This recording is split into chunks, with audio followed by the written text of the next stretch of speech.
Hey guys, it's the Movie Mechanic here once again. Going to talk about a couple of movies this time. First off, the obvious, if you haven't seen it yet, The Avengers. If you haven't seen this, you've probably been living in a cave the last couple of months. But, fantastic movie. Go and get it. DVD presentation or Blu-ray presentation is fantastic. Commentary with Joss Whedon. Pause for thunderous applause.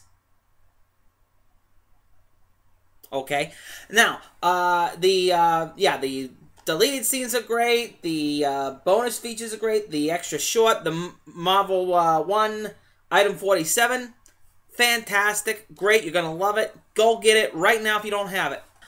I went and I actually got to see a movie at the theaters, and that movie was Taken 2. Pretty darn good. I enjoyed it a lot. I'd have to say it's not quite as good as the first movie. Not going to give away any spoilers here. If you've seen the trailers, you know that basically it continues the story of one that the father and friends of the people that Liam Neeson's character killed in the first movie are after him and his family. They take him and his wife hostage, and the daughter has to try and help. And eventually, you know, he gets free, and then he goes after them. Not too much unexpected here. If you saw the trailer, you pretty much know what's going to happen. No big twists or anything like that, I don't think. Very good movie. Worth your time. Liam Neeson's good playing a father.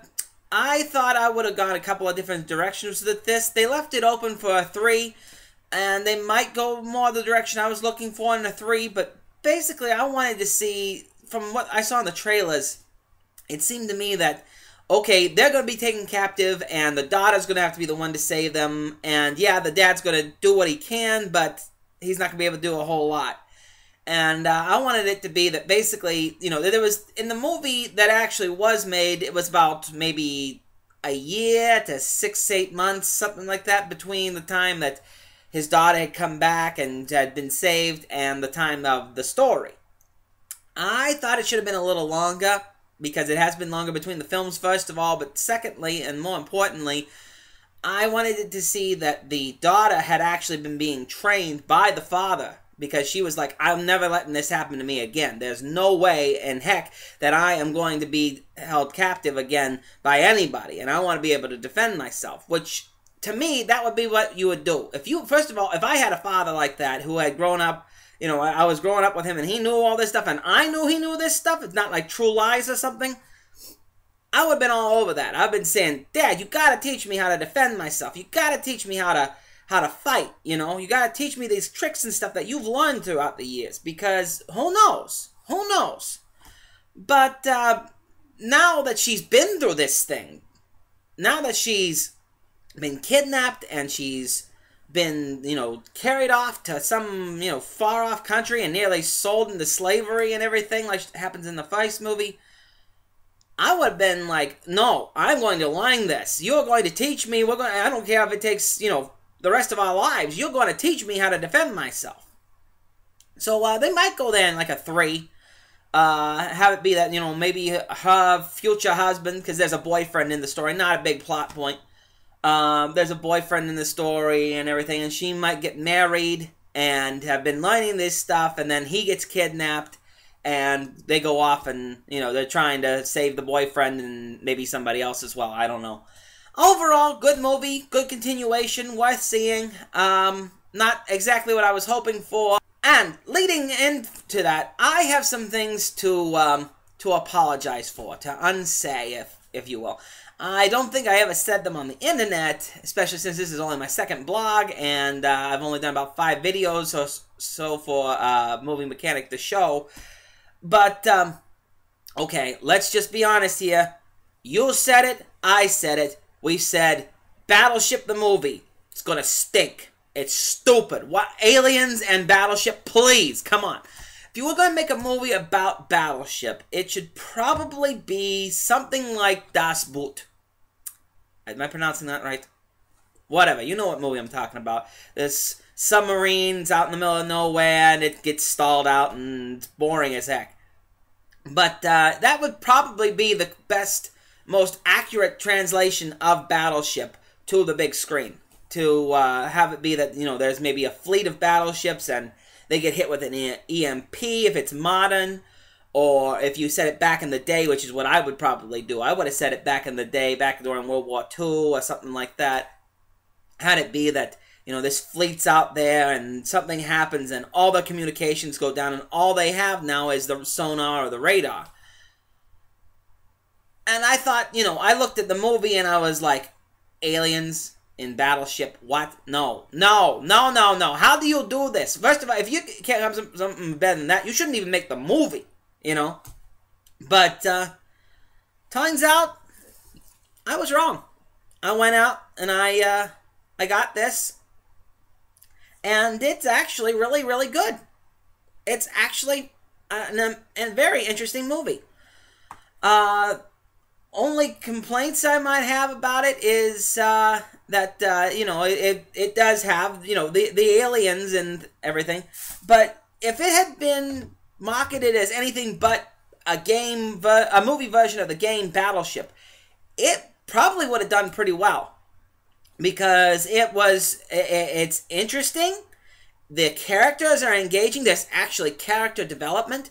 You have this one gentleman in the story who, in real life, is a amputee, has lost both his legs below the knees, and he's in this story, and they go through his struggles over being a amputee, and then him overcoming that through this crisis. The way that the aliens come in and everything was pretty smart. It was not stupid. It was not like, oh, good grief, here we go, that's, okay, regular, typical alien invasion, here we go, This was actually different, and it was, a little bit of spoilers here, not really, because it's not anything that actually developed in the actual story. It seemed to me like the aliens were actually maybe only just trying to get home, because now there's, there's some attacking and everything like that going on, but for the most part, they only attacked when we attacked them, or what could have been perceived as an attack anyway. We see from the perspective of the robots and the guns and the people that are the aliens that are walking around with guns. It actually seems like they're determining who is a threat and who is not. An evil alien race coming in and saying, okay, we're taking over, is more likely than not going to just wipe everybody that comes out into their path off the map, Whereas, kind of like what we do, if we determine that they are not a threat, we try to leave them alone. Unless they attack us, we leave them alone. And it seemed to me that, a little bit of spoilers here, when the ships are coming in, they hit there's like 4 or 5 ships. And one of them hits a satellite, and the ship is destroyed by hitting that satellite. Which, first of all, if your guns can take out an alien space cruiser, what is that alien space cruiser doing in space? I mean, our guns are not that powerful compared to what, you would need to travel across interstellar space, okay? I mean, we're not talking just, if you're going nearly the speed of light, which they say earlier in the story that these things would need to go to the speed of light times 3 or something to reach us from where that star is in the amount of time that they do, it would be so dangerous, and, just a little pebble, which would be, nothing, it would plink off your windshield, would go through your ship like a bullet. I mean, it would go through like nothing else, it would be like, if you're going faster than light. So it was a little strange that, the ships could be taken down by hitting one of our satellites, let alone, our guns actually hitting it. I think if they went into sequels with this, which they were planning to do, basically it would turn out that they, were just trying to get home. Their ship had crashed, their communication ship was the one that went down, and they were just trying to find a way to communicate with getting home, which is what we would do. We would do this. I mean, that's completely understandable if you're looking at it from that perspective. So I think that was the idea. I think we're going to find out in the sequels that they were just trying to get home, that they weren't really trying to hurt us, that they perceived things that we did as attacks, and then because the moment that the ships would turn around, they'd stop. They'd, be ready to fire, have the guns out, be out there and everything. And if the ship turned around for some reason, then they stopped. They stood down. They took their weapons down. So, I don't know. It was an interesting movie. Good acting, surprisingly. The guy who played John Carter, he did a good job. He was all right. There was which brings me to the connection. Liam Neeson was in Battleship as well as in Taken 2, obviously. And he did a good job. He was a little bit more of a glorified cameo. He was there for about maybe 3 scenes. Mostly he was off. There's a dome that the aliens set up around Hawaii, and he was outside of the dome, and everything happens inside the dome. So, there was a couple of scenes with him. Pretty good.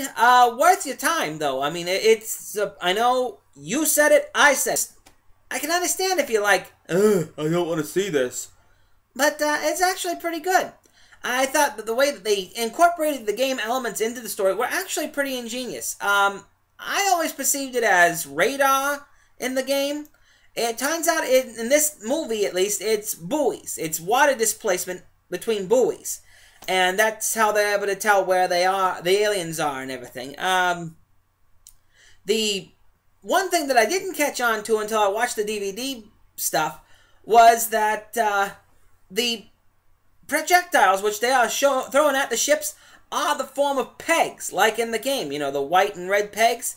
They're in that form, and they hit, and then they detonate and blow up the ship. And I thought, actually, when I was watching the movie, didn't even occur to me.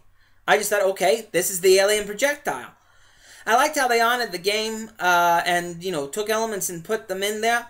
I had always perceived it as that it was radar or sonar. It turns out in this movie that the grid of, A through J and 1 to 10 is actually buoys in the water, and it's showing the displacement of the water, which I think is actually a pretty good idea. It's a pretty good way of showing that. Says that China has basically been spying on us using that, so that's an interesting take. I mean, I wonder who okayed that, because most of the time it's like, you don't talk bad about China in any way, shape, or form. You don't say that they're spying on us, even though we all know that they are. We're spying on them, they're spying on us, everybody's spying on each other. Come on. I also liked the use of the projectiles that they had throwing at the battleships and such. I thought that was a really interesting take on it.